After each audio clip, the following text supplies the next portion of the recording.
Bonjour à toutes et à tous. Effectivement, pour ceux qui ne me connaissent pas, je m'appelle Pierre Leroy. J'ai le plaisir de présider ce mouvement French PropTech, ce mouvement d'entrepreneurs. Je suis d'abord chef d'entreprise, donc cofondateur d'un startup studio dans la PropTech qui travaille sur les sujets de transition énergétique dans le logement. Sujet chaud du moment. C'était aussi une volonté aujourd'hui de vraiment faire un focus sur cette problématique. Ça va être le sujet de notre prochaine table ronde. Du logement, le logement est au cœur de la vie des Français. De là où on habite, on dépend plein de choses, notre pouvoir d'achat, notre emploi, l'école de nos enfants, la santé en fonction de la proximité des services de santé qui existent autour de chez soi. Et quand on regarde les chiffres, aujourd'hui, on a 4 millions de Français qu'on dit mal logés. Ça fait du monde, des gens qui vivent dans des épaves énergétiques. On annonce à peu près 6 millions de logements qui risquent de sortir du stock de logements louables dans les 10-15 prochaines années s'ils ne sont pas rénovés. Donc je vous laisse imaginer les impacts. On parle de 2 millions de logements, de 2 millions de Français qui sont en attente d'un logement social. Et on annonce dans les 20 prochaines années 2 millions de Français en plus.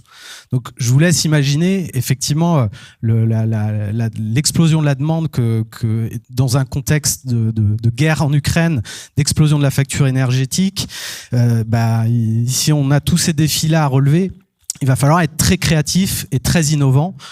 C'est tout l'enjeu de cette prochaine table ronde, c'est de pousser des axes d'innovation, qu'elles soient législatives, qu'elles soient tech, qu'elles soient dans le modèle financier. Et donc, je vous propose d'accueillir nos prochains intervenants, que je vais laisser entre les mains de Jean-Michel Royot, qui va nous animer cette table ronde, ancien membre du COMEX d'Arkea, ancien directeur général d'Action Logement Service et féru d'innovation. Donc, je vous invite à rejoindre la scène et puis je vous annonce qu'après on pourra prendre un cocktail et débriefer ça tranquillement pour ceux qui souhaitent rester. Merci à vous. Bonjour à toutes et à tous. Donc merci Pierre, merci d'avoir pensé à moi. C'est avec une joie non dissimulée que je vais tâcher d'animer cette belle table ronde. J'ai compris qu'il y avait un apéro après, donc on va pas faire non plus des rallonges. En tout cas, c'est un sujet particulièrement important et je sais que différents acteurs sont très impliqués sur l'urgence du logement. Alors, on a des beaux speakers qui ont plein de choses à nous raconter. Caroline, merci d'être là, donc du groupe Se Loger Meilleurs Agents. On a Robin, que tout le monde connaît, mais on dira un mot après. On a Damien, président d'Inly, nouvellement président d'Inly. David de Ville Vivante et puis Raphaël de Matera. Donc vous voyez, il y a des acteurs, on va dire du vieux monde ou de l'économie nouvelle. Enfin, on verra parce que vous verrez que les acteurs aussi de l'ancienne économie sont extrêmement actifs. Alors, avant de passer la parole aux différents speakers, moi je vais vous donner un petit peu ma vision et quelques mots sur la période qu'on est en train de vivre et ce que j'ai pu vivre dans ma période passée, puisque comme tu l'as dit, je suis un ancien de plein de choses. On est effectivement face à un certain nombre de défis, de transformations, on l'a dit tout l'après-midi, serviciels, écologiques, générationnels, territoriales, sociétales, qui font que le logement devient encore plus complexe. On voit bien que l'accessibilité au logement, que ce soit en locatif ou en accession, est un sujet du quotidien et on parle depuis quelques jours du pouvoir d'achat. On entend des fois 100 euros par-ci, 100 euros par-là. Le logement, on sait tous que c'est X fois 100 euros. Des fois, ça dépasse les milliers d'euros. Et en tout cas, une part extrêmement conséquente des budgets des familles. Aujourd'hui, on est sur un sujet French PropTech. Ce que j'ai vécu chez Arkea, je voulais le partager avec vous, c'est de mettre en challenging chaque fois qu'il y avait une équipe interne qui sortait une innovation, qui faisait une proposition, c'est de se demander s'il n'y a pas une start-up qui pouvait nous faire gagner du temps, qui pouvait nous faire gagner de l'argent, qui pouvait être plus efficace. Pas pour opposer, et je suis farouchement opposé aux confrontations start-up contre l'économie tradie, mais plutôt comment on fait grandir les deux économies, comment les start-up peuvent faire grandir les acteurs déjà installés depuis un certain nombre d'années, et comment les acteurs de l'économie tradie peuvent faire grandir les startups, comment aussi les différents intégrateurs de SI peuvent accueillir et fournir des passerelles simples pour les start-upers. Et ça a généré beaucoup d'agilité, ça a challengé en permanence les services et c'était très efficace. L'autre élément que j'ai découvert et que j'ai appris sur Action Logement, c'est le lien emploi-logement. Trop souvent, je vois des logements qui se développent indépendamment de là où on va créer des emplois. Et après, on se prend la tête des mobilités, du coût des transports, de l'autopartage, ainsi de suite et ainsi de suite. Et encore quelques temps, j'ai vu un investissement majeur en région qui va générer 2000 emplois dans les 3 ans. Je peux dès à présent vous dire qu'on ne sait pas où loger les futurs techniciens, les futurs ingénieurs dont on aura besoin. Et donc ça, c'est aussi quelque chose qu'on doit tous porter, c'est de se dire demain, on va créer des logements où ? Mais où seront les emplois? Parce que quand on choisit un logement, on intègre là où on va travailler mécaniquement. Sauf qu'on ne le fait pas assez sur le territoire. Alors, mes anciens collègues d'Action Logement sont extrêmement motivés et travaillent beaucoup là-dessus, mais je pense que c'est tout le monde qui doit réfléchir sur ces sujets-là. Voilà, c'était quelques mots d'introduction. Et puis peut-être une petite page de pub, mais qui est plutôt pour les start-upers. Je fais ça une fois par semaine, je fais passer des start-up sur Radio Imo. Donc ceux qui sont intéressés pour peut-être gagner un petit peu en notoriété, en visibilité, j'ai l'accord de Pierre pour vous dire ce petit mot, n'hésitez pas à me contacter, c'est gratuit. Et je me ferai un plaisir de vous accueillir et de vous découvrir parce qu'il y a encore plein de belles startups à découvrir. Allez, on va attaquer notre petit échange. Caroline, donc vous dirigez ou tu diriges Meilleurs Agents et le groupe Se Loger en France. Bonjour à tous et à toutes, je suis Caroline de Gantès et oui, je dirige Se Loger et Meilleurs Agents, 2 belles plateformes, une start-up des années 90, Se Loger, et une start-up des années 2000, Meilleurs Agents. Fantastique trajectoire des Meilleurs Agents. Oui, tout à fait. Et alors Caroline était avant chez Google, tu es arrivée récemment? Oui, j'ai quitté Google il y a 1 an pour maintenant réinventer l'expérience immobilière en France et en Europe. Super. Alors, on s'est dit avec Pierre que c'était très intéressant d'avoir un représentant du groupe Se Loger, Meilleurs Agents, pour avoir sur ce sujet-là un baromètre, un observatoire. Il y a des papiers qui sont extrêmement bien faits par le comité scientifique. Moi, je lis beaucoup Meilleurs Agents, mais c'est parce qu'ils étaient clients. Je pense qu'ils sont toujours d'Arkea. C'est une formidable start-up. Qu'est-ce que vous pouvez nous dire? Qu'est-ce que tu peux nous dire aujourd'hui sur le sujet du logement et cette préoccupation qu'on a tous? Effectivement, mon rôle aujourd'hui, c'est via la data de dresser le panorama de qu'est-ce qui se passe sur le contexte immobilier en France, quel est le contexte dans lequel on se retrouve. Alors, premièrement, parlons de la demande dans les observatoires, dans les analyses, dans les visites. On a quelques 60 millions de visites chaque mois sur nos plateformes Se Loger et Meilleurs Agents. Et ces visites nous permettent de dresser ce constat des intentions, des usages des Français en ce qui concerne l'immobilier. Donc, sur la demande, comme on sait tous, entre janvier et aujourd'hui, le taux moyen sur 20 ans est passé de 1% à 1,3%, une remontée certes. Et on sait aussi qu'une remontée de seulement 0,1 point sur un prêt de 20 ans entraîne pour les particuliers une baisse de 1% de leur capacité d'emprunt immobilier. Donc ça, on sait, je pense. Or, cette remontée est accompagnée par une remontée des taux d'inflation. Donc, il faut regarder les taux réels. Et en vue de ce contexte, les taux restent quand même historiquement bas. Donc, c'est un contexte plutôt positif. Historiquement bas depuis 2016. Ça, on sait tous aussi. Mais ce on peut constater, c'est que dans ce contexte qui est dynamique, avec tout ce qui se passe, les porteurs de projets sont au rendez-vous. Le stock d'acquéreurs est en hausse depuis le début de l'année, par 6 points en moyenne. Et sur nos plateformes, nous constatons aussi que les mises en relation entre nos visiteurs et les porteurs de projets et les professionnels de l'immobilier sont aussi en hausse par rapport à l'année dernière. Donc la demande est là. Oui, il y a un coup de pression sur les marchés obligataires, mais pas de panique pour l'instant.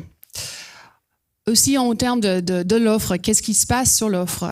En l'espace de 2 ans, entre décembre 2019 et décembre 2021, le volume annuel des annonces des biens proposés ont accusé un recul de 22%. C'était un recul d'un marché français tendu, notamment sur les maisons. Et les notaires constatent un très léger recul de transactions depuis 2022, mais on constate que 2021 était une année record. Et sur les 12 derniers mois, on était quand même autour de 1,2 million de transactions. C'est quand même un très beau chiffre. Donc oui, le marché reste dynamique et le niveau de transactions reste quand même proche des records historiques. Donc le constat au niveau national, que le marché immobilier fait bien mieux que résister. Les prix ont augmenté en moyenne de 10% au cours des 24 derniers mois. Un rythme que nous n'avons pas vu depuis la période 2009-2011. Mais ce qui a certainement changé, qui rend le paysage vraiment dynamique, c'est cette nouvelle géographie immobilière qui s'installe. Qu'est-ce que ça veut dire ? Ça veut dire que on n'est plus dans l'ère où les capitales et les 10 plus grandes agglomérations françaises jouent le rôle de locomotive. C'est plutôt l'inverse. C'est Paris qui perd 4% depuis juillet 2020. C'est un ralentissement assez net des grandes villes du top 10 avec seulement 3,5% en augmentation depuis 1 an. Mais c'est les zones rurales qui tirent leur épingle de jeu et qui connaissent la hausse la plus forte depuis le Covid, plus 8% en 1 an. Donc, pour résumer, oui, il existe certaines inquiétudes du côté des futurs acquéreurs, mais ils sont toujours au rendez-vous. Et dans ce contexte inflationniste, la pierre reste un moyen quand même de se protéger et la confiance reste stable dans les dernières études. Donc, quel est le rôle de nos plateformes dans tout cela ? Parce que l'expérience immobilière, le logement de demain, c'est l'expérience potentiellement la plus stressante. On a fait des études, c'est la 3e plus stressante expérience après le deuil et le licenciement, le déménagement. Donc, notre rôle dans tout cela, c'est comment on va accompagner les porteurs de projets. Et nous nous donnons l'ambition, chez Se Loger et Meilleurs Agents, c'est la technologie qui va tout simplifier, qui va avoir un rôle majeur de simplifier ce parcours. Et notre ambition est simple, c'est d'apporter plus de sérénité à chaque étape du parcours immobilier. Donc, c'est la simplicité, connecte le bon bien, le bon professionnel, la bonne personne au bon moment et tout est plus simple pour les Français. Ça enlève cette angoisse et ça contribue à continuer à avoir un moteur sur ce marché. Il est aussi important de parler quand même de tout ce qui se passe autour. En externe, ça c'est ce que nous sommes en train d'acter en interne, mais en externe, nous travaillons avec nos partenaires, avec les élus pour réfléchir aux questions de ce logement de demain, parce que je viens de dresser un portrait de logement d'aujourd'hui. Dès mon arrivée à la tête de Se Loger en mars 2021, j'ai nourri la réflexion d'Emmanuel Vargon sur l'habitat de demain, via les études, via les tendances que nous constatons sur nos plateformes suite au Covid. Le boom des extérieurs, le bureau à la maison, l'impact du télétravail sur le logement, tout ça. Et à l'aube, ou pendant cette élection présidentielle, nous trouvons que le logement a été l'un des plus grands oubliés de la campagne. Je suis intéressée de voir si autour de cette table nous constatons un peu cette même chose. Et puisque l'objectif de bien loger les Français est partagé par tous, Se Loger s'est mobilisé pour apporter des propositions concrètes confrontées à la réalité du terrain. Nous avons mené cette opération logement parlons-en et agissons avec Se Loger. Donc, je suis ravie de nous voir tous en train d'en parler et aussi d'en agir. Nous avons mené une consultation nationale auprès des acteurs d'immobilier, mais tous les acteurs d'immobilier et les Français pour apporter des propositions concrètes. On s'est entouré par un collège des penseurs. Vous êtes nombreux de participer à cette réflexion. Une 50aine de personnalités du monde de l'immobilier issues de toutes sortes de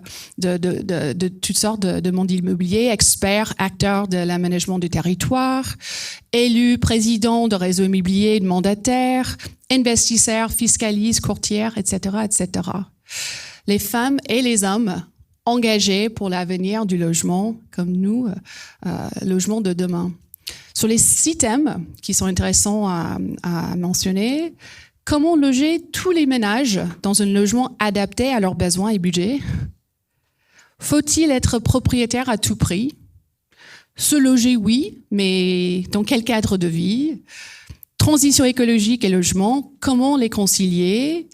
Quelle place pour les professionnels de logement et de l'immobilier demain? Et quelles décisions confier? Et quelle place pour nos élus?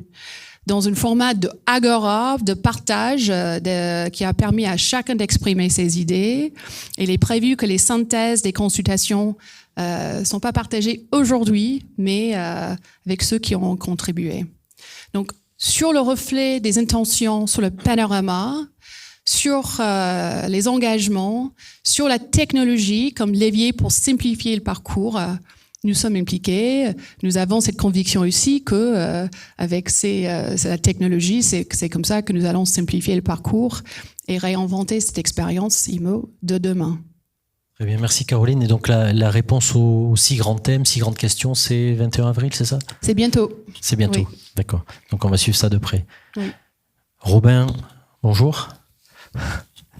Bonjour. On présente plus Robin Rivaton, investisseur, essayiste, un grand spécialiste de la Smart City du logement, qui a écrit dernièrement un livre qui s'appelle « Comment désamorcer la bombe du logement ».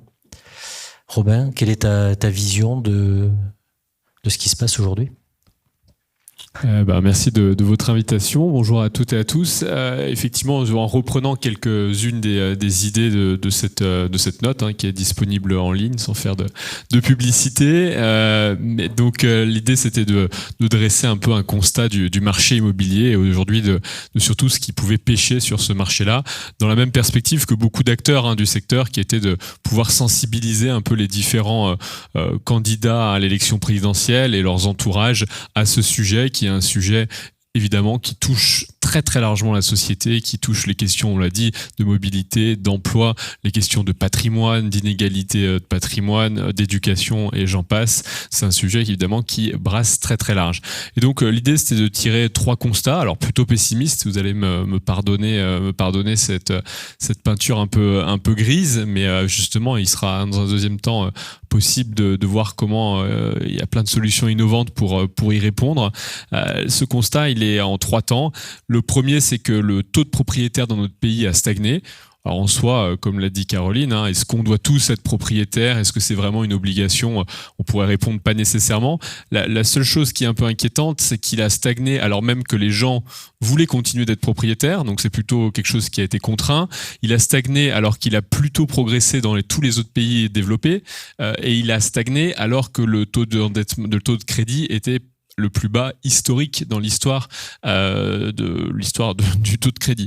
Donc c'est pas été quelque chose qui reflète une volonté ou un choix déterminé, mais plutôt une contrainte qui s'est imposée et qui fait qu'aujourd'hui il y a une partie de la population qui n'a pas accès à la propriété et donc qui n'a pas accès à la capacité de création de patrimoine que représente la propriété immobilière et donc qui de facto c'est quelque chose qui se payera plus tard dans le temps. C'est une question d'inégalité générationnelle qui va se poursuivre. Le deuxième point, très rapidement, c'est que pendant qu'il y avait une partie de la population qui n'accédait pas à la propriété, grâce au taux d'intérêt peu élevé, il y a une autre partie de la population qui a accédé à la multipropriété.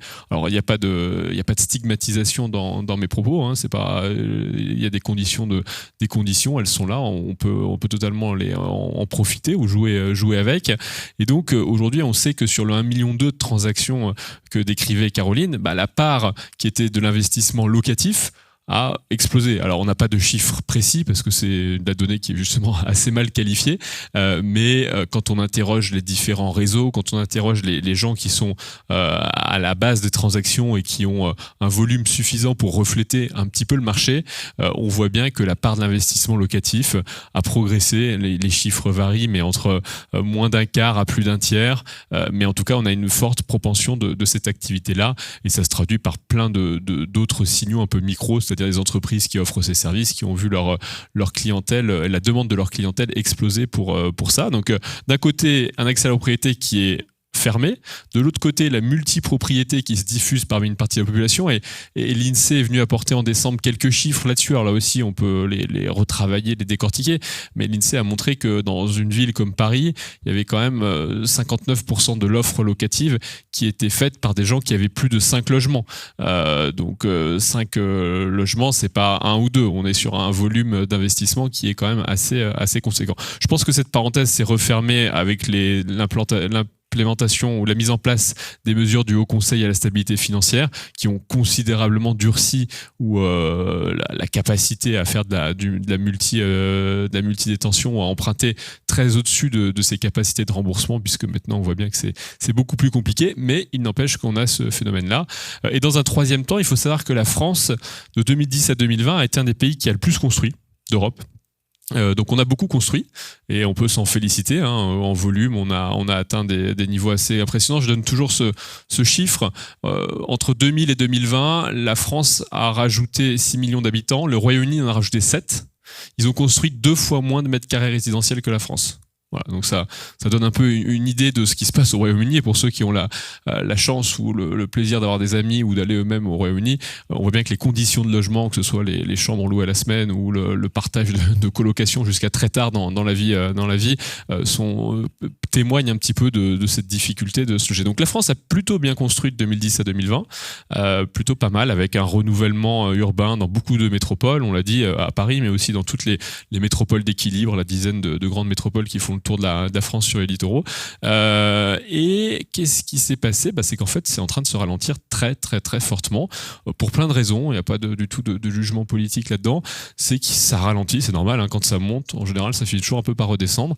Et qu'on est parti dans un cycle, à mon avis, assez baissier de la production de logements neufs, tout simplement parce que les zones où on pouvait faire du renouvellement urbain dans ces métropoles, on les a pas mal épuisées. Il n'y a plus trop d'usines, il n'y a plus trop de gares, il n'y a plus trop d'anciennes gares ou d'anciennes usines où on peut faire il y a des friches, et donc on va devoir aller inventer ou produire des logements de manière un peu différente, et ça va être moins quantitatif, donc ça va faire moins de logements. Et donc si on met ces 3 éléments côte à côte, ça plaide quand même pour une politique du logement assez ambitieuse, qui doit surtout pas se rétracter ou se retirer en disant c'est bon, en fait tout va bien, on peut laisser faire le jeu du marché. Alors je suis un grand libéral, donc c'est pas moi qui incriminerai le marché, mais l'idée c'est de dire qu'on a quand même besoin d'avoir une politique derrière qui vient un peu soutenir et guider l'action de ce marché, sinon on va devant de graves déconvenues, et la part du logement dans le budget des ménages qui progresse, 16% en l'an 2000, 20% en 2017, aujourd'hui on estime que c'est entre 22-23% du budget des ménages,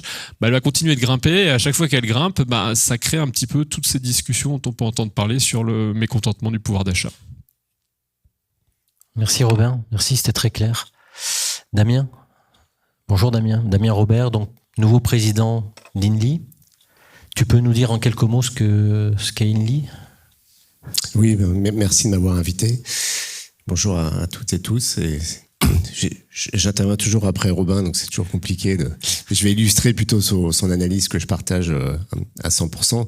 Oui, deux petits mots de publicité. J'ai pas écrit de livre, mais effectivement, je préside INLI qui est un bailleur de logements intermédiaires, donc un organisme qui construit et gère du logement intermédiaire, filiale d'ailleurs d'Action Logement.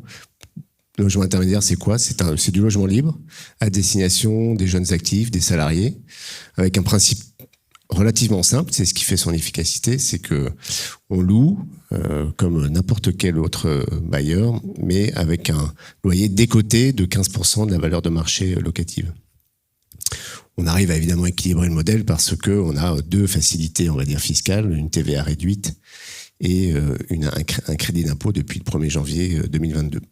Et donc, ce faisant, on ajoute une brique qui nous apparaît, je crois que tout le monde pourra être d'accord autour de cette table, comme indispensable dans la production de logements dans les zones tendues, puisqu'on sait très bien que dans les zones tendues, alors l'Île-de-France en particulier, mais c'est vrai aussi des grandes zones métropolitaines qu'on connaît, à Lyon, Bordeaux, Toulouse, Marseille ou Nice, on a un écart qui s'est creusé ces 20 dernières années entre le loyer social et le loyer libre. Un trou dans la raquette qui s'est agrandi.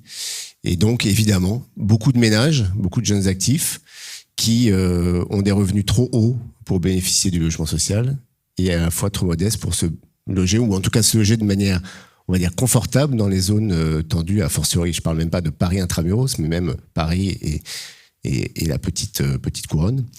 Et donc cette brique, évidemment, elle est tout à fait fondamentale. Je dis toujours, on parle beaucoup de pouvoir d'achat en ce moment. Effectivement, c'est un thème de la présidentielle et le logement est au cœur du pouvoir d'achat. Nous, on fait en moyenne économiser 3 270 € par an à un ménage en décotant de 15% le loyer. Donc c'est évidemment, pour reprendre ce que disait Robin sur le taux d'effort qui a considérablement augmenté depuis 20 ans, on essaie évidemment dans la mesure du possible de l'alléger un peu.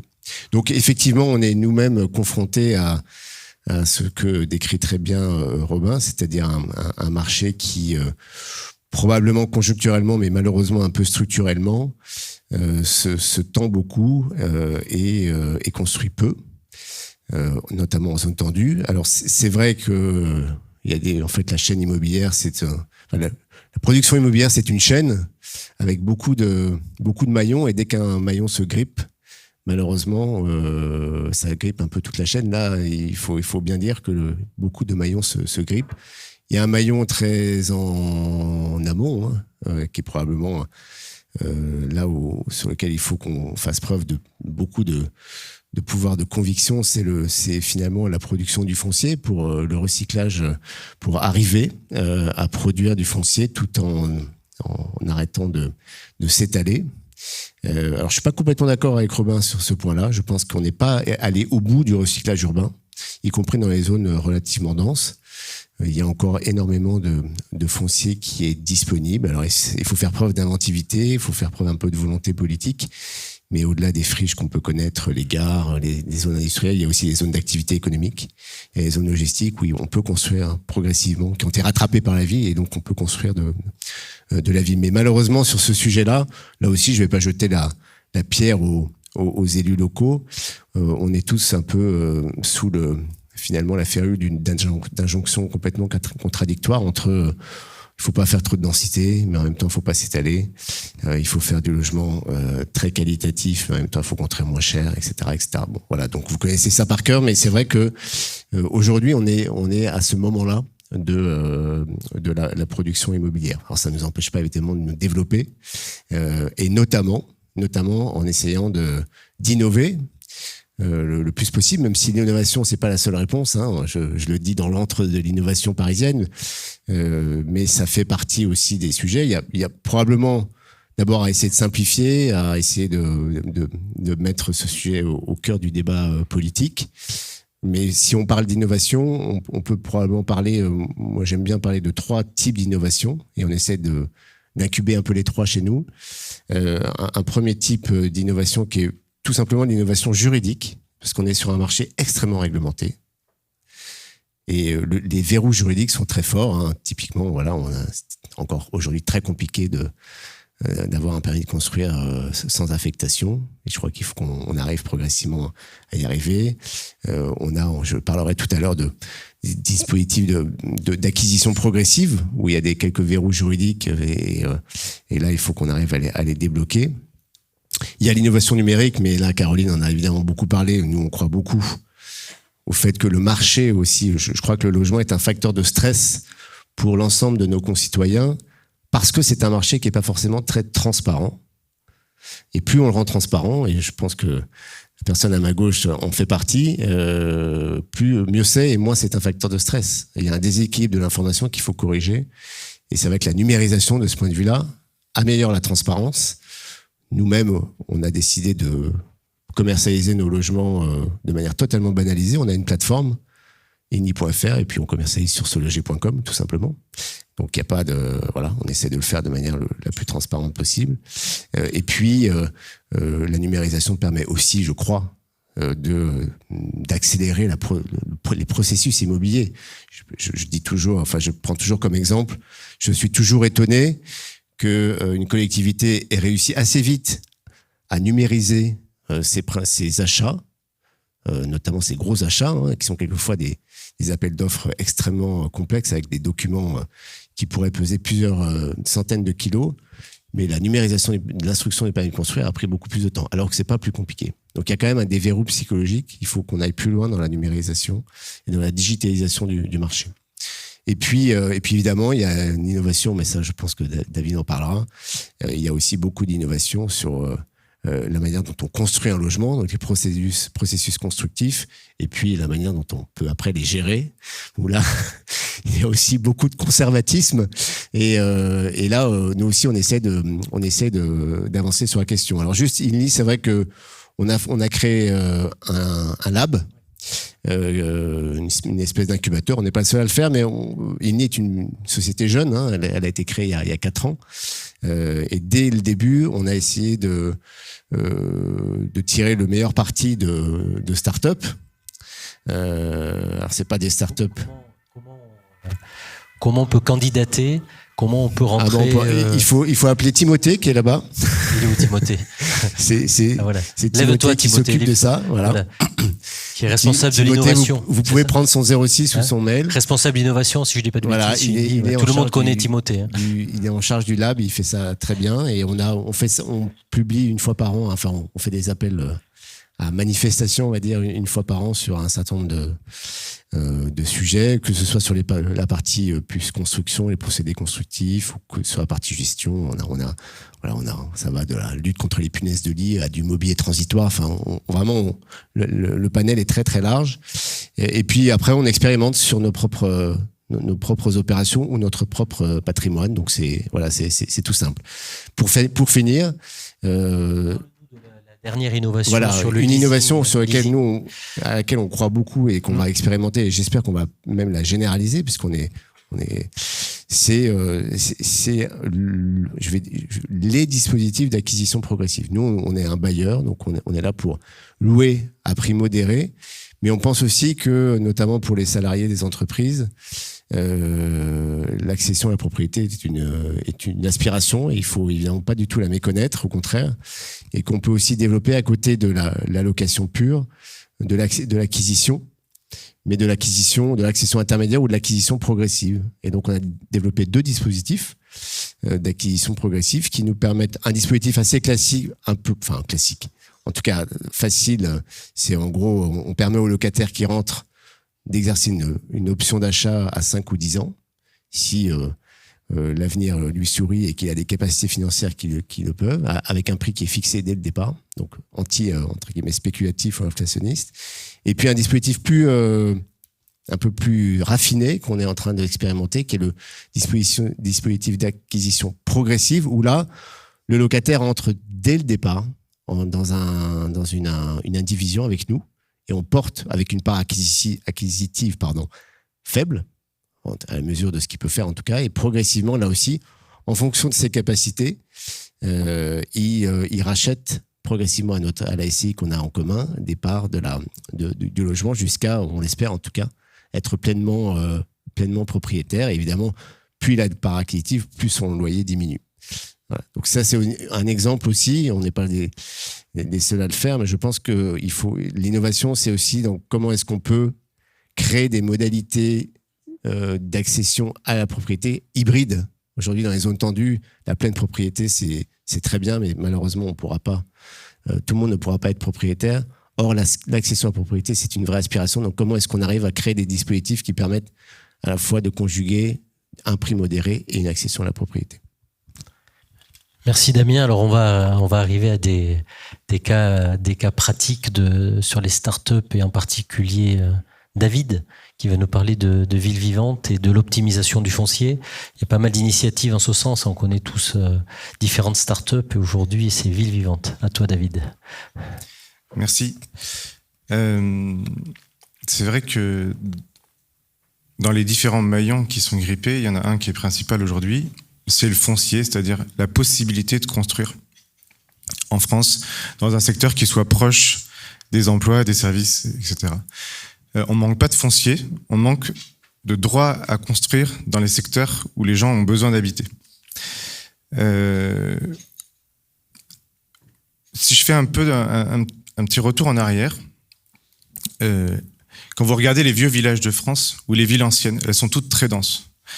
Les bâtiments sont serrés les uns contre les autres, que ce soit dans un village ou dans un centre-ville. On voit que les anciens urbanistes, architectes, ont eu un usage ultra rationné du foncier et ont produit des merveilles urbaines, architecturales, en étant très sobres en foncier. Un jour, l'automobile grand public est arrivé, qui a créé une sorte de choc de l'offre sur le foncier constructible, c'est-à-dire que tout d'un coup, toutes les villes, tous les villages ont eu accès aux champs à proximité directe des centres-bourgs et des villes pour pouvoir se développer non plus en densification, c'est-à-dire en recyclage, le processus qu'on essaie de recréer aujourd'hui, mais en extension urbaine. Il suffisait d'acheter un champ, de recréer une voirie, découper des parcelles, vendre ces parcelles à des particuliers pour bâtir ou vendre à des promoteurs pour bâtir. Ça s'appelle l'aménagement, puis la promotion. Et aujourd'hui, pour de très bonnes raisons, on est en train de vouloir revenir à l'ancien modèle, c'est-à-dire la puissance publique est en train d'organiser le zéro artificialisation nette. Ça veut dire que dans des horizons court terme, cette ancienne source, cet ancien gisement foncier va disparaître. C'est une décision environnementale qui est très juste, mais elle est en train de créer, dans le paradigme actuel de nos systèmes de production de logements, un choc de rareté foncière, c'est-à-dire que là où nous avions abondance d'offres foncières à l'extérieur des villes, aujourd'hui, cette abondance est en train d'être... Le robinet se resserre très vite et on est face à une rareté qui est incroyable, c'est-à-dire que je vous donne un exemple tout simple. Moi, je suis basé à Bordeaux, mon siège est à Bordeaux. Une jeune employée, tout juste diplômée, Bac plus 5, il y a 8 ans, pouvait s'acheter un terrain à bâtir dans la métropole de Bordeaux, en première couronne, 200 000 euros, rajouter 150 000 euros de construction et s'en tirer pour 3 500 euros du mètre carré. Aujourd'hui, je suis 8 ans plus tard. Le même employé qui a fait les mêmes études, qui est dans la même situation matrimoniale, le terrain ne vaut plus 200 000 euros, il est à 500 000 euros, 600 000 euros. Donc là, simplement pour vous montrer que ce choc de rareté, il est sous-estimé complètement. C'est-à-dire qu'il est complètement organisé d'un point de vue législatif et complètement sous-estimé. Alors, le but de Ville Vivante, c'est de retrouver... C'est quoi la promesse ? Retrouver une source d'abondance foncière. Alors, ça fait un gros mot, quoi. Où est l'abondance foncière ? Prenons l'Île-de-France. L'Île-de-France, dans les secteurs qui sont habités, donc compatibles avec le fait qu'on continue d'ajouter des logements. 80% de ces surfaces sont de l'habitat individuel. C'est-à-dire c'est l'étalement urbain des dernières décennies qui occupe aujourd'hui 80% des surfaces franciliennes habitées. Dans ces territoires-là, vous avez des propriétaires de maisons avec jardin qui ont un foncier qui est très morcelé, c'est-à-dire chacun a 400 mètres carrés, 500 mètres carrés, 600 mètres carrés. Et la technologie qu'on a développée dans les décennies précédentes d'aménagement et de promotion sur des grands fonciers, elle ne peut pas opérer sur ces micro-fonciers qui sont là en millions. Donc en Ile-de-France, c'est 1,4 million de jardins.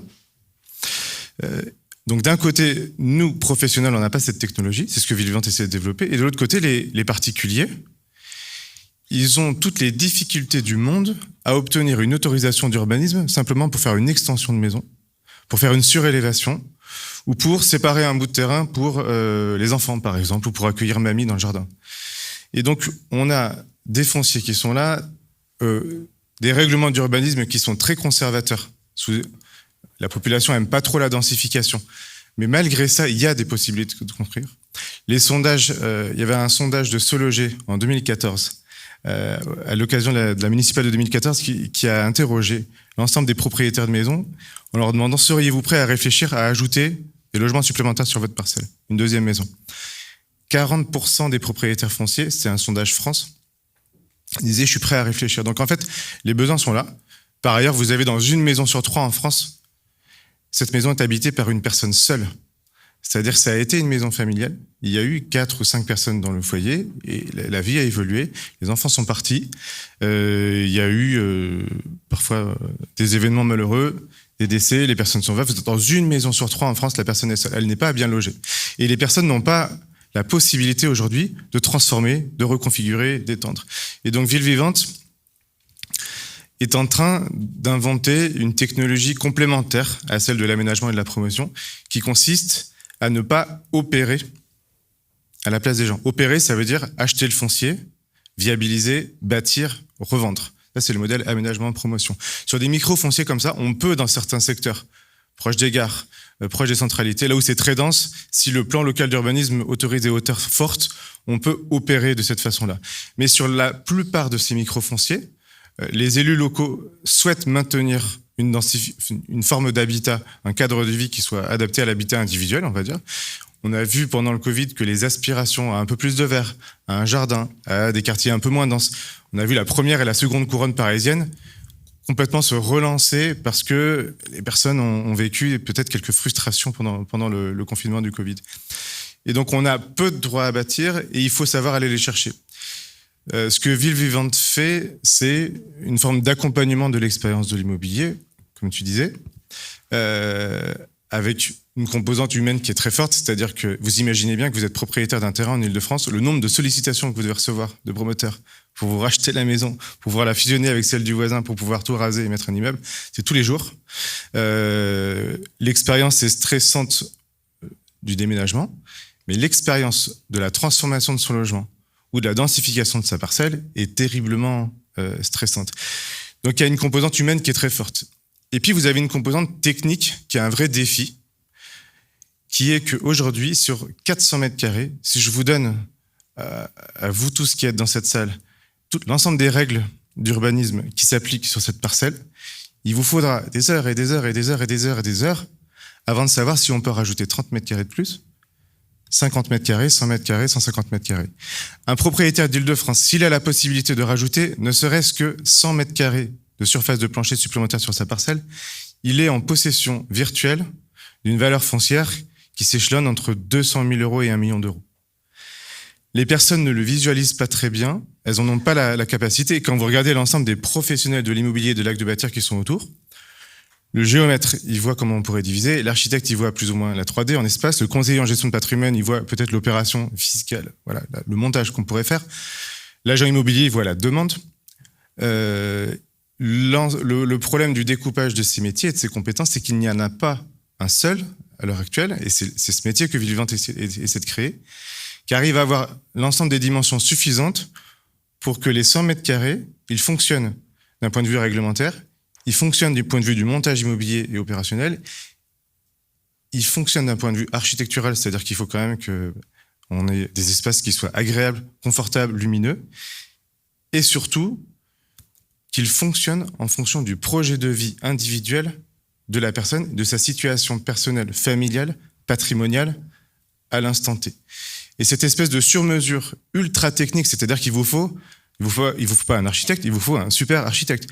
Il vous faut pas un agent, il vous faut un super agent, c'est-à-dire un agent immobilier qui voit en 3D et qui sait lire les règlements d'un PLU, etc., etc. Donc toute cette difficulté technique, elle est là, c'est-à-dire que le paradoxe, c'est que ces micro-fonciers, les 1,4 million de terrains qu'on a en Ile-de-France et qui pourraient accueillir une deuxième maison, ils sont plus techniques à les mobiliser que des grands fonciers. Forcément, un grand foncier, on voit tout de suite ce qu'on peut faire.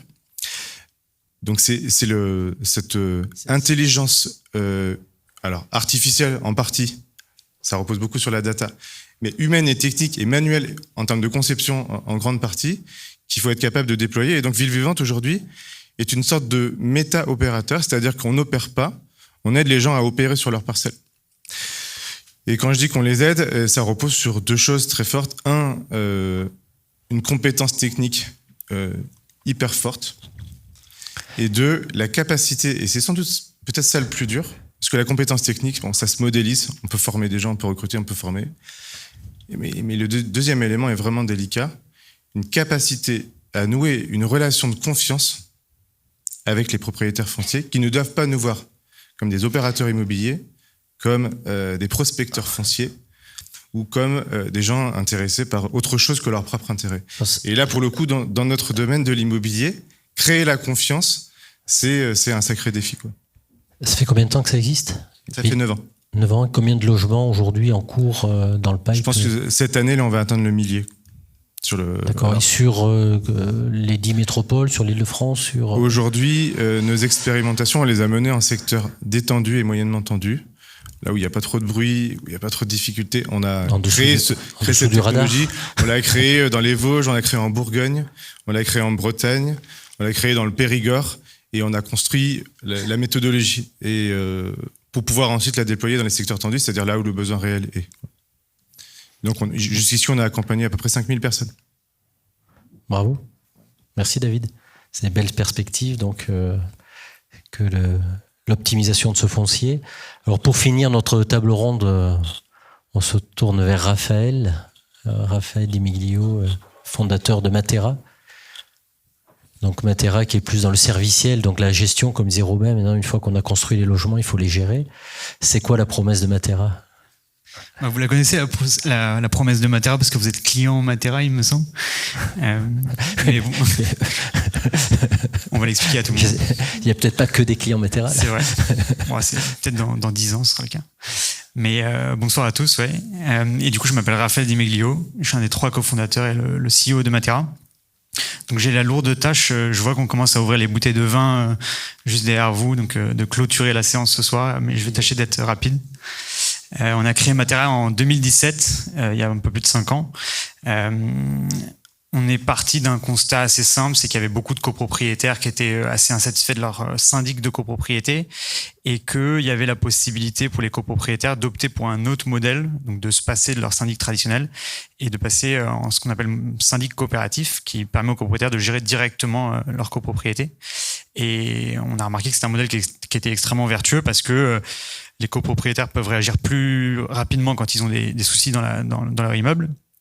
Et en plus, ceux qui sont aux manettes sont aussi ceux qui payent leurs charges à la fin de l'année, sont ceux qui habitent dans l'immeuble. Et donc, ils ont tout intérêt à ce que ce soit bien géré. Et l'enjeu pour Matera, c'était de faire en sorte que ce modèle qui concerne 20% des 600 000 copropriétés en France aujourd'hui soit accessible à tout le monde parce que ça peut représenter du temps de gérer une copropriété, ça peut être complexe, chronophage. Et donc, ce qu'on fait depuis 5 ans chez Matera, c'est en fait 2 choses. Développer une plateforme qui va automatiser toutes les tâches du quotidien, de la compta, de l'administratif, un appel de fonds, des assemblées générales, etc. Et d'autre part, pour les sujets un peu complexes, c'est de recruter des experts, donc des juristes, des comptables et des gens du bâtiment. Et l'idée, c'est d'offrir la meilleure solution pour gérer une copropriété aujourd'hui, en France et en Europe, puisqu'on a ouvert aussi l'Allemagne et on a signé nos 100 premières copropriétés en Allemagne.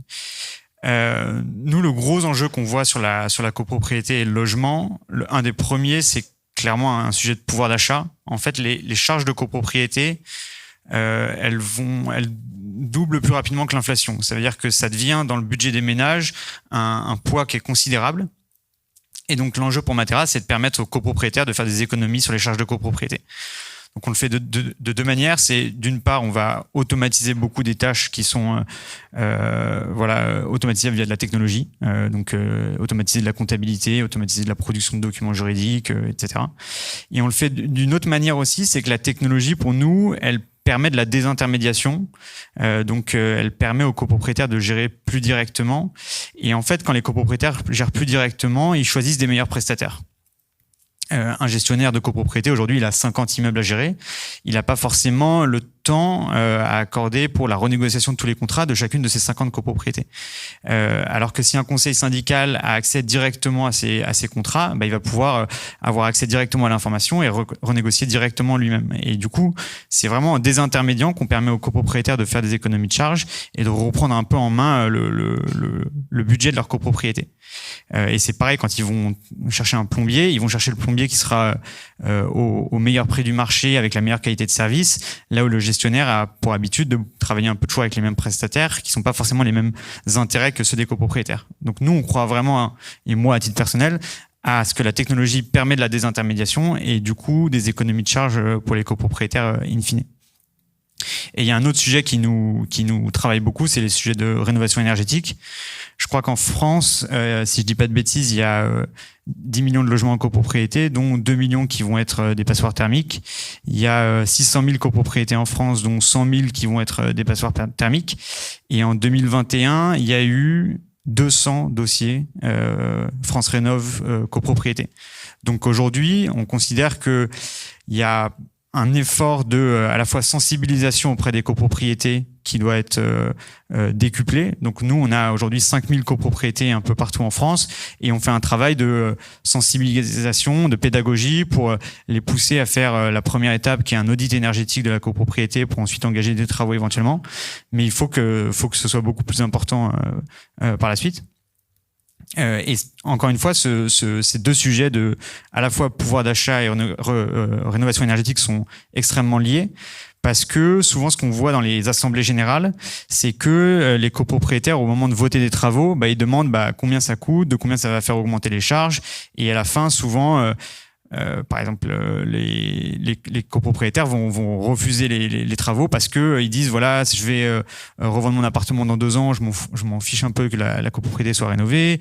Les copropriétaires bailleurs font très attention à leur rentabilité financière, etc. Et donc il y a un sujet de diminuer, si vous voulez, les dépenses contraintes qui vont être le contrat d'assurance, éventuellement le contrat de syndic, le contrat de ménage, le contrat d'ascenseur, les petites interventions, et de réinvestir cet argent qui est économisé chaque année dans des travaux de grande ampleur. Et donc on a regardé un peu sur nos copropriétés, sur nos 5000 copropriétés clientes, ce qui se passait d'un point de vue financier. Et avec notre modèle, on permet en moyenne de faire économiser 30% de charges de copropriété à nos copropriétés. Ça veut dire qu'au lieu de payer 4 appels de fonds par an, ils en payent 3. Et en fait, ce qui se passe quasi systématiquement, c'est que l'argent qu'ils économisent sur le budget courant, ils le réinvestissent dans des travaux structurels sur la copropriété. Et donc c'est pour ça que les deux enjeux sont intimement liés. C'est que si on veut favoriser la rénovation énergétique, il faut favoriser le pouvoir d'achat. Et le pouvoir d'achat passera notamment par plus d'innovation, plus de technologie, et plus de technologies un peu disruptives et un peu désintermédiantes selon moi. Voilà. Est-ce que vous avez des questions ? Sur la façon d'acquérir le logement de façon progressive, que je trouve super sympa, parce que c'est très vertueux, le locataire peut aussi être plus responsable, étant donné que c'est aussi son bien. Est-ce que vous avez déjà, comment vous pouvez le financer ? Est-ce que c'est via un loyer qui est un peu plus élevé ou si c'est financé par les fonds publics ? Et d'autre part, est-ce que vous avez pensé aussi, nous on le voit effectivement chez nos locataires, que le logement que vous louez aujourd'hui, c'est pas forcément le logement dont vous aurez besoin demain.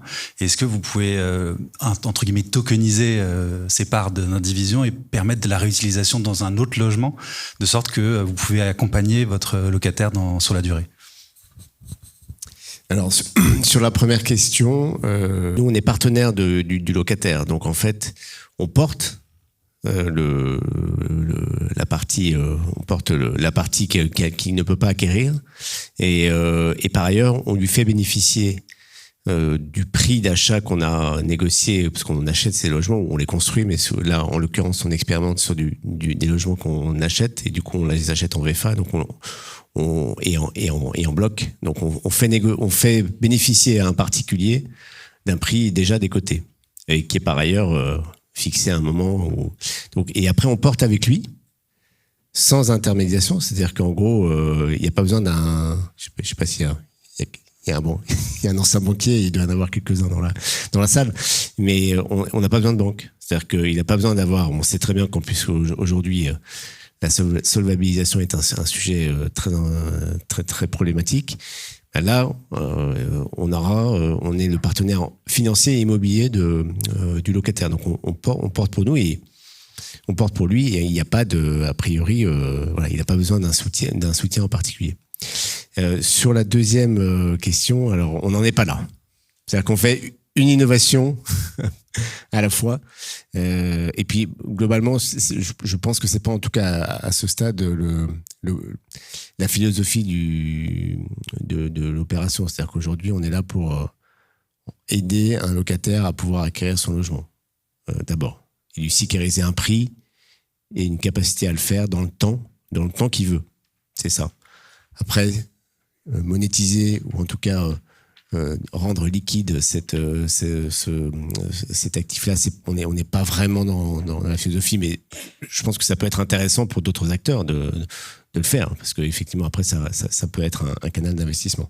Mais c'est pas notre philosophie aujourd'hui. Si tu me permets, Damien, je vais peut-être donner mon regard de banquier. Ce qui est très intéressant dans le montage qui est proposé par Inly, c'est qu'en fait, le locataire bénéficie des conditions de financement, puisque quelque part, le portage est fait temporairement par Inly. Les conditions de financement que peut avoir Inly sur les marchés, sur les banques, finalement, bénéficient directement au futur accédant.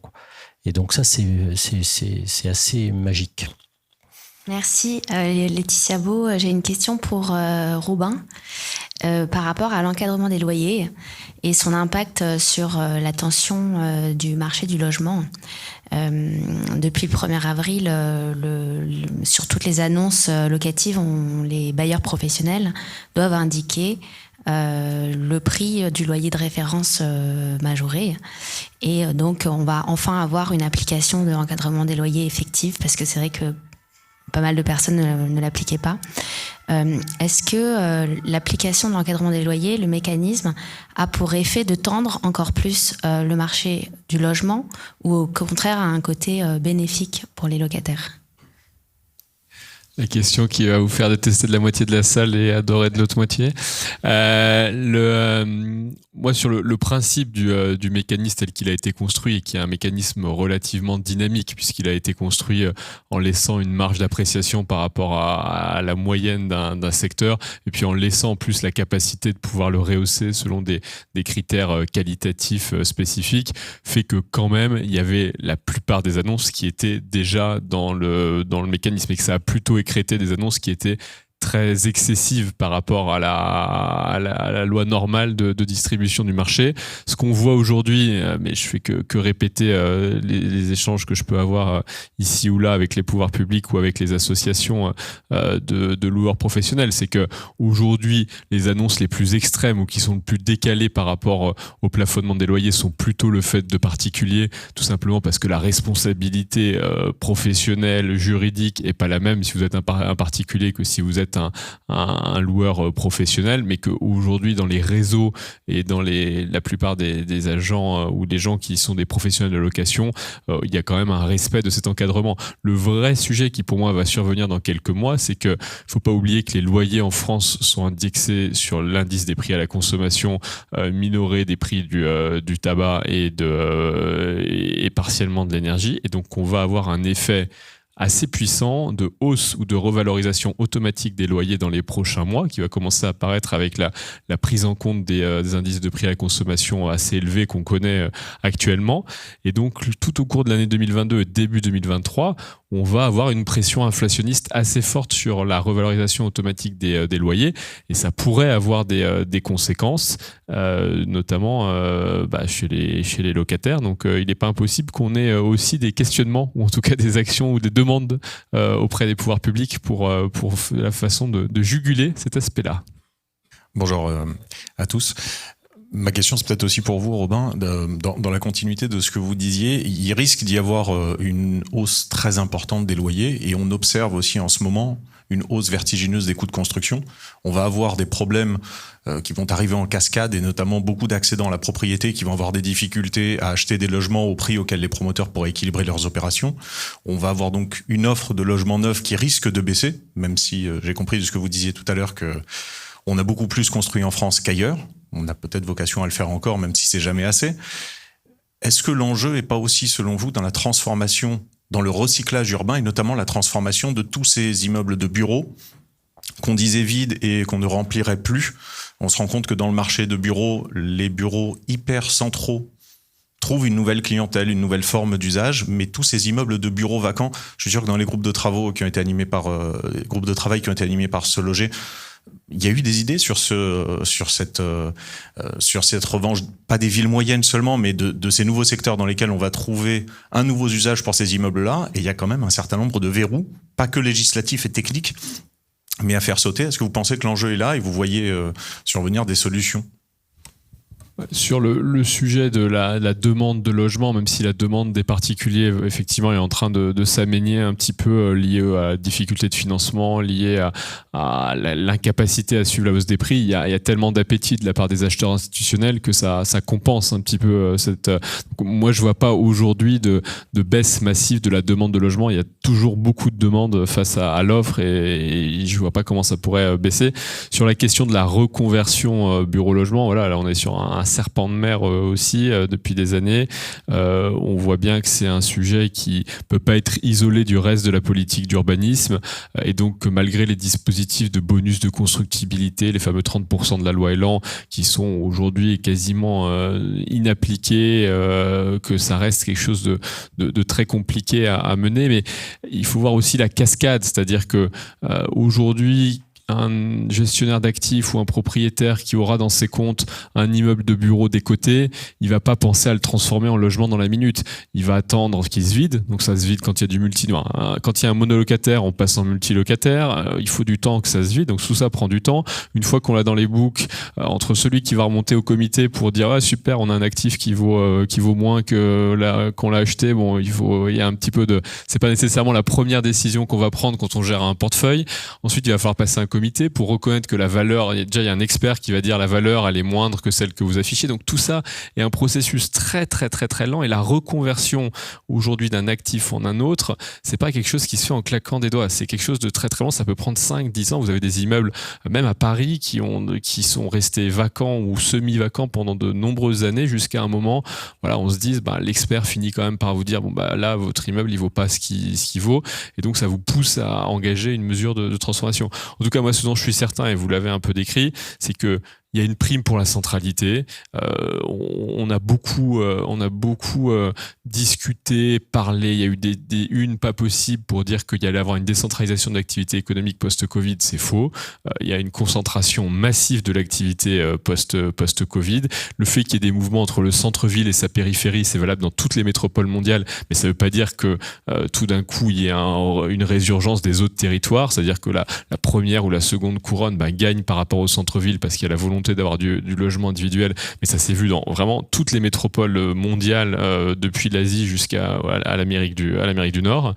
Le vrai phénomène, c'est que aujourd'hui, il n'y a pas de déconcentration d'activité et que dans les décisions d'implantation bureau, il y a même une prime à la centralité, puisque dans l'arbitrage de dire quand une entreprise dit à ses salariés on va passer en flex office, l'arbitrage, c'est-à-dire par contre on se remet en plus de centralité. Et donc c'est pour ça que vous avez des valeurs locatives qui ont explosé ici même dans ce quartier là autour de ce bâtiment, tout simplement parce que il y a vraiment il y a un arbitrage qui est fait aux salariés entre le flex office et le fait d'être en hyper centralité. Et donc ça crée ce gap entre des immeubles très décotés et de l'autre côté des immeubles très centraux qui ont beaucoup de valeur. Non, je donne juste un exemple pour les bureaux. On a signé des bureaux, nous, place de Clichy, dans le 18e. Ça fait 1300 mètres carrés pour, je crois que c'est 120 000 euros par mois. Et là, on arrive à la fin de 3 ans parce que c'était un contrat de prestation de service, mais bref. Et les prix qu'on nous propose, c'est entre 150 000 et 200 000 pour la même surface. Donc, tout le monde nous a dit, oui, avec le Covid, les prix des bureaux vont beaucoup diminuer, etc. En fait, pas du tout. Et il y a énormément de demandes pour des bureaux assez centraux sur le sujet. Je rajouterais, pour aller dans le même sens, que d'une part, le frein patrimonial, moi j'ai été missionné à l'époque par Julien de Normandie pour réfléchir à cette question et débloquer les sujets pour accélérer la transformation de bureaux en logement. Il y a plein effectivement de blocages techniques, juridiques, etc. Mais c'est pas les plus importants. Il y en a deux. Les plus importants, c'est celui que vient d'évoquer Robin, c'est-à-dire en gros le frein patrimonial. On peut pas décoter très facilement dans un compte une valeur, même si l'actif aujourd'hui est dévalorisé. On a toujours l'espérance que ça remonte. Et donc c'est très compliqué de convaincre un propriétaire. Et c'est encore plus compliqué de convaincre des propriétaires. Et moi j'avais fait une étude sur l'Île-de-France pour regarder les poches de bureaux vacants, et la plupart des bureaux vacants sont effectivement des bureaux plutôt mal positionnés dans un marché qui s'est beaucoup polarisé, mais c'est surtout des bureaux qui sont des bureaux en multipropriété. Alors là, convaincre plusieurs propriétaires, c'est très très difficile. Jérôme Revy, NCI. Est-ce qu'une des solutions ne serait pas de réinvestir dans la ruralité ? Parce que en fait, est-ce que c'est pas de reconnecter simplement les milieux ruraux aux milieux urbains ? On a trop investi dans des milieux, dans des zones urbaines qu'on a surinvesti et on a complètement délaissé la ruralité. On ne connecte plus le milieu rural au milieu urbain ou très difficilement. Les écoles disparaissent, les services publics. Est-ce qu'une des solutions, c'est pas ça ? Je crois que dans votre question, vous dites on a délaissé. En fait, quand on regarde les habitants, ils font leur choix. Enfin, tout le monde prend ses options, tout le monde arbitre. Quand on voit des collectivités qui créent des bureaux à l'extérieur, qui essayent, donc effectivement, il y a cette espèce de fantasme où on pourrait mieux répartir l'activité économique et l'éloigner un petit peu du centre pour désengorger le centre. À chaque fois qu'on observe des cas, en fait, les bureaux moins centraux ne sont pas loués. Et donc c'est le cas en périphérie d'agglomération, c'est le cas dans les villes moyennes, c'est le cas dans les villages ruraux. Moi, je regarderais le problème dans l'autre sens. Est-ce qu'il existe aujourd'hui des freins pour les acteurs, donc entreprises, employés, particuliers, pour aller dans le rural? Aucun. Le rural est hyper abordable. Est-ce qu'il existe des freins pour aller en ville moyenne? Aucun. Les villes moyennes sont ultra accessibles. Alors, bien sûr que vous avez dit, il y a plus 8% sur les marchés immobiliers en Bretagne. Sur les littorales, les résidences secondaires ont fait exploser, on va dire, certains territoires ruraux. Donc, ça nous a donné des titres de journaux sur Saint-Malo, La Rochelle, etc. Mais est-ce qu'il existe des freins réels aujourd'hui à ce que les Français puissent retourner à la campagne dans les villes moyennes? Aucun. Ils ne font pas ces choix, ils ne font pas ces arbitrages. Et à l'inverse, on va dire qu'il y a dans le monde intellectuel, on va mettre les professionnels, les journalistes, on a fantasmé pendant le Covid sur la possibilité que notre problème fort de logement s'auto-résolve par cette espèce de désir, en fait, un fantasme collectif. On s'est fait un fantasme collectif sur le fait que les frustrations du logement qui est trop dense, qui est pas assez éclairé, qui est trop central, effectivement, toutes les nuisances et les contraintes de la ville, c'est des arbitrages que les ménages avaient fait avant le Covid. Et on s'est dit, ça se trouve, après le Covid, ils vont réarbitrer différemment. Et bien, en fait, ce qu'on observe, c'est ce que dit Robin, c'est-à-dire qu'en fait, les arbitrages, ils sont encore plus centraux. Les loyers montent encore plus dans les centres. Et quand on regarde les choses dans l'autre sens, il n'y a quasiment aucun obstacle réel aujourd'hui pour des opérateurs, des acteurs à aller dans le rural. C'est une question de politique de logement et de vision à terme de la politique du logement. C'est pas une question de choix.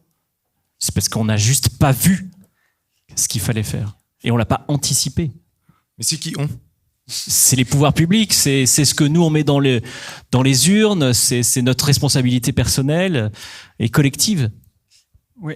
Moi, je voulais juste répondre. En fait, quand on dit il y a aucun obstacle en tant qu'entreprise vis-à-vis du rural, moi, j'en ai constaté un en particulier, c'est le recrutement. En fait, on est maintenant 200 salariés dans l'entreprise et du coup, on doit changer de bureau. Du coup, j'ai fait un sondage pour les demander aux gens s'ils acceptaient qu'on passe du centre de Paris à je parle même pas d'un endroit vraiment très rural, mais de Saint-Ouen, Pantin, banlieue nord et Aubervilliers, etc. Et c'est très simple, 80% a dit qu'ils voulaient rester dans Paris. C'est pas la ruralité. Non, c'est vraiment pas la ruralité en plus. Donc voilà. Et donc on demande aux gens, voilà, est-ce que vous voulez des bureaux plus petits dans le centre de Paris ou beaucoup plus d'espace avec des salles de sport, des douches, etc. dans pas la ruralité, à Aubervilliers, quoi. Et 80% a dit qu'ils préféraient rester dans Paris, quoi. Et donc un obstacle pour moi, c'est le recrutement. Mais un exemple, nous on a fermé Dijon et nos équipes sont allées à Lyon et Strasbourg et Paris. C'est-à-dire Dijon, sur les métiers qu'on a, ce sont des métiers techniques sur l'immobilier, l'architecture, l'urbanisme. C'est une métropole trop petite en termes de marché de l'emploi. Souvent, j'avais des salariés dont les conjoints ne trouvaient pas de job ou trouvaient le premier job mais ne trouvaient pas le deuxième job. Et donc, il y a quand même des effets de taille de marché pour un certain nombre de professions. Et donc, Dijon, on ne peut pas dire que c'est non plus la ville moyenne ou le rural. Et paradoxalement, nous, on s'est retiré, et on n'a pas eu le choix. Dijon, c'est hyper abordable. On va se fâcher avec Monsieur Rebsamen. C'est extrêmement après beau. s'être fâché avec tous les opérateurs de l'administration de biens. Robin. Pour finir, on ne déplace pas les gens comme des pions, et donc au final, la métropolisation, c'est quand même des facteurs démographiques à la fin.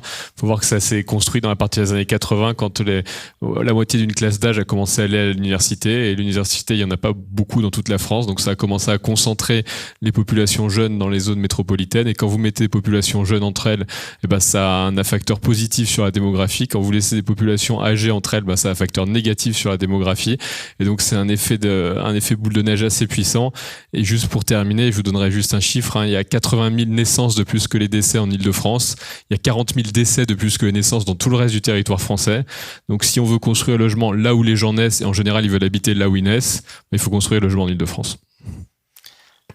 C'est un bon mot de conclusion. Merci Caroline, merci Robin, merci Raphaël, merci Damien, merci David. On peut continuer à poser des questions. Merci à tout le monde, merci de votre attention, et merci Pierre pour cette belle journée. Merci à la French PropTech. À très vite.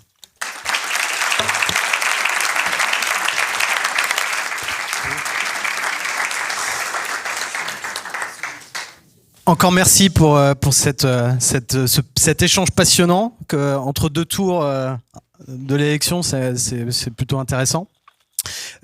Au nom du bureau, donc avec Michael, Charlotte, on est normalement en parité. Il nous manque il nous manque Chloé et donc Antoine, notre coordinateur, puisque je rappelle juste que ce mouvement French PropTech, c'est un mouvement très organique qui s'est fait avec une quinzaine de furieux provinciaux et parisiens il y a à peu près 3 ans, avec l'idée de se dire qu'on n'était pas que des sweats à capuche qui jouions au baby-foot, et qu'il était important de créer les conditions de la collaboration finalement entre des grands groupes, des corporates, des territoires, des institutions et des startups. Parce que le sujet de l'immobilier du bâtiment, il va pas bouger uniquement grâce au PropTech. Ce sera dans la capacité à collaborer ensemble qu'on arrivera à faire bouger les lignes. Il y a 3 ans, on s'est dit, le premier volet, c'était de dire, avant de lever de l'argent, il faut d'abord avoir des clients. Et donc, on a patiemment construit les outils ensemble pour ouvrir des marchés. Alors on a fait avec un esprit très maker. On a commencé par faire des bâtiments totems pour montrer à quoi servaient les PropTech. On en a fait un à Nantes, il y en a un qui démarre à Montpellier. On a fait une caravane pain d'air qui va continuer de tourner en France et qui va avoir les territoires pour expliquer à quoi servent les PropTech concrètement pour des acteurs de l'immobilier au quotidien. Et puis on a fait un 3e volet qui est la plateforme My French PropTech, dans lequel sont recensées toutes les startups, les cas d'usage, et qu'on peut en tout cas on peut comprendre à quoi elles servent, les géolocaliser et finalement créer un sas d'accélération dans sa transformation numérique. Ce 2e volet, donc le 2e volet, c'est celui qui démarre aujourd'hui avec cette collaboration avec la BPI. Maintenant qu'on a accédé à des marchés, qu'on a évangélisé, on va dire, sur le sujet des PropTech, on a un sujet essentiel si on veut réussir la partie, c'est effectivement de financer la filière et de mobiliser les fonds sur la filière. Cette collaboration donc avec BPI, elle démarre avec cette ambition-là. C'est de créer les conditions du possible et accélérer finalement l'impact sur tous les métiers du secteur immobilier, parce qu'on voit bien que le sujet est vaste et qu'il va falloir se relever les manches pour y parvenir. Donc Théodora et Léonore qui nous ont aidés, et je remercie aussi Jonathan qui nous a fait confiance pour démarrer ce premier cycle.